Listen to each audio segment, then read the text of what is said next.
Blessed and happy Thursday to all of you, my dear friends, my dear brothers and sisters, my dear good people of God, faithful followers of the Daily Gospel Reflection with Father Jack, my dear kababayans. Today is December 19, 2024, and we are now on the fourth day of our Simbang Gabi. Today's Gospel is from the beautiful and the wonderful account of the Gospel of Luke chapter 1, verses 5 to 25.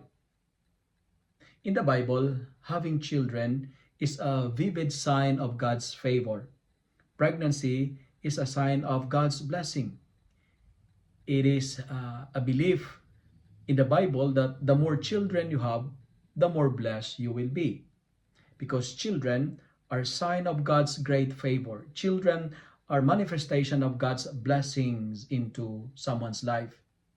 On the other hand, barrenness or pagiging baog is believed to be a curse and a punishment. Without a child is believed to be a disgrace, an experience of shame. And today's gospel and our first reading tells us that we have a God who can modify a curse into blessing.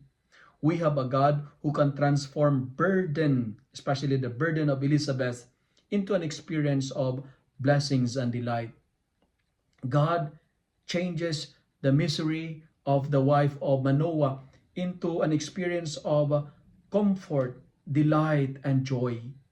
Friends, today's reading, especially the gospel, is telling us that we have a God who can change our experience of sorrow into an experience of joy.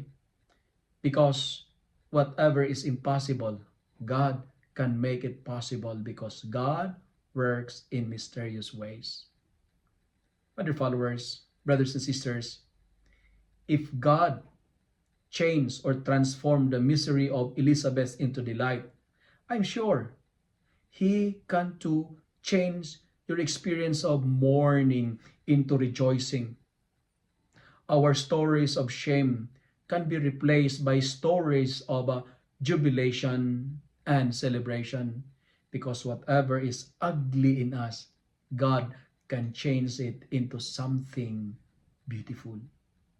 Today's gospel reading reminds us of two types of responses to the message of God. These responses were personified by Zechariah and Elizabeth. Great disbelief is the response of Zechariah. Skepticism, doubt was his reaction. And he told the angel, "How shall I know this? I am an old man and my wife is advanced in years. That is impossible." And you know what? Because of his doubts, Zechariah was muted. Like Zechariah, if we doubt and if we question the power of God, the blessing of God in us will be muted. Doubt and skepticisms are blocks or hindrances for God's favor and blessings to overflow in us. My dear friends, never doubt the power of God. Never doubt the ability of God to change your experience of shame into a story of jubilation. And on the other hand, Elizabeth, in her old age, believed that nothing is impossible with God. She's barren, she's old, but she never doubted the Lord. And her faith was rewarded by a great miracle, a baby boy in the person of John the Baptist. Today's reading is telling me anew, never stop believing, because miracles happens every day.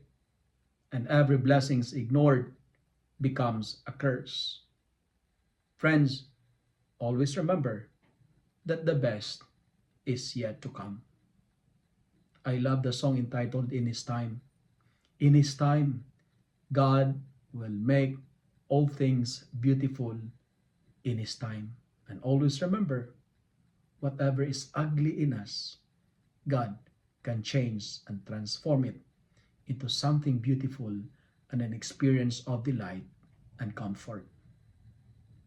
Never doubt the power of God.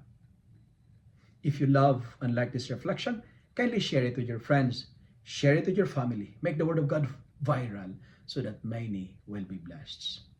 Amen.